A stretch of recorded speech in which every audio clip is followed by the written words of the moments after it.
hello everyone. Let me welcome you to your online Bible study, Living Power, where we are walking through the Bible in a year. This is April 16th, and we are in the book of 1 Samuel. We'll be here for a few more days, and we are studying the life of David. And this is just such great reading. We are using the New Living Translation, which is a beautiful translation. It reads just like a story. And as you're reading the story, don't you just love how it just makes the danger and the intrigue and the espionage so clear? You can really see who's on which side, and you can feel the danger that David is in as he just protects his life. He's a fugitive, and he is fleeing from Saul. So today I've given you a picture on the website, and if you watch on YouTube, you'll need to go to my website at shannonmullins.com to see this. But it's a picture so that you can kind of understand David's flight from Saul. And maybe we haven't read about all the different places on the map yet, but I wanted to go ahead and give it to you today so you can kind of see the territory that we're talking about, and maybe it'll help you bring the story to life. The last couple of days has been very interesting reading, and we've been reading all about David. First of all, Samuel, now this is a summary of the last couple of days. Samuel has anointed David as king. Now when he did that, the commentaries suggest that David may have been anywhere between 10 and 13 years old. So he was certainly just a little boy. And he's already working in the fields. He's a shepherd, so he's learning how to tend sheep at a very young age, which was quite common. He kills Goliath, and he may have been 15 to 17 years old. We're not real sure, but he was a teenager most likely when he did that. Saul turned jealous on him, wants to kill him. Saul gives his daughter Michal to David. We have met his son Jonathan, who he and David strike up this wonderful friendship. They're best buds from the get-go. Samuel helps David. Jonathan has helped David. David has gone to this city called Nob to see how do you pronounce that? Ahimelech? I don't think I pronounced that correctly. The priest, Ahimelech. And what he wanted to do was he needed food. David needed food, and he gets the sword. So he now has a weapon. Then he goes to King Achish, and he doesn't stay there for long because he's not welcome there. And that's actually where Goliath is from, just so you kind of know why maybe he wasn't welcome there. David ends up living in a cave, and that is where the story today begins. In today's reading, David goes to, let me see. Well, he's in a cave at the beginning of the story, is he not? And he ends up returning to Judah. But before that, I wanted to tell you a few things. Why do you think David went to this city of Nob a few days ago in our reading? Nob was where the tabernacle is. And last we talked about the tabernacle, it was in Shiloh. So I just wanted to point out to you, I don't know how it's moved. The text doesn't say that it was moved, but at this point in the history of Israel, the tabernacle is now in this place called Nob. Nob is about 1 hour northwest of Jerusalem, which kind of gives you an idea of where it is. We're starting to see the people defecting from Saul. So some of the army commanders we see in the reading today, 400 men, have left Saul, and they're now coming under David. They're on David's side. They want to help David. They want to fight for and with David. As you read over the next couple of days, watch how that continues, and just watch how his army grows. In a couple of days, I'm going to talk to you about his fighting men and how that comes to be important in what God is calling him to do in the future. So just watch. Do the men come on their own? When do they come? Where do they come from? Just kind of watch and see how that unfolds. David protects his parents in the reading today. And do you remember where he sent them? First of all, he was concerned for their life, probably rightly so, because he knew Saul wanted to kill him, so why not get at him why not kill his parents to get at him? I mean, he could kidnap the parents and then David would show up, certainly. So he had to get his parents in a safe place. Sends them to Moab. Why do you suppose he sends them to Moab? That's not even in Israel. Well, do you remember David's great-grandmother? We read her story a couple days ago, Ruth.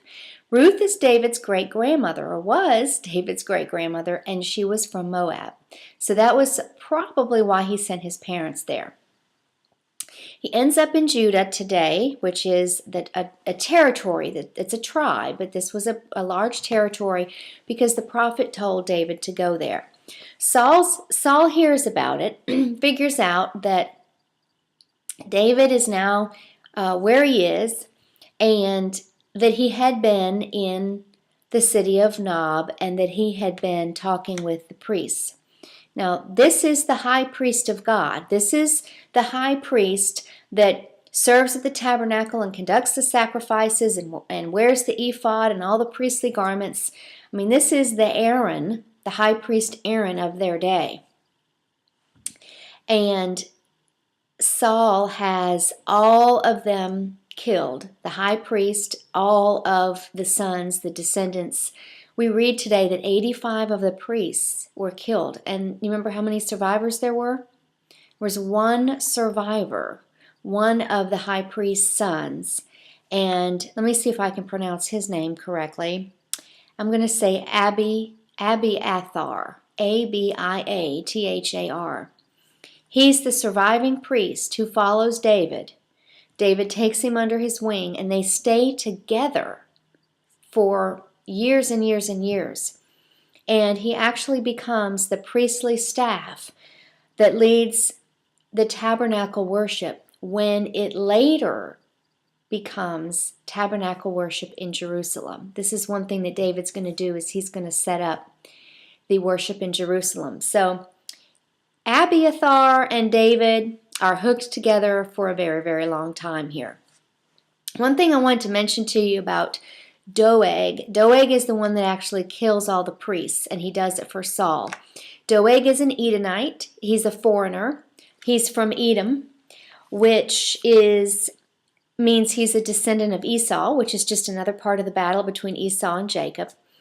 He was a murderer. He was a foreigner, probably the only one in Israel that would have had the gall to kill all of these high priests, because perhaps the religion meant nothing to him.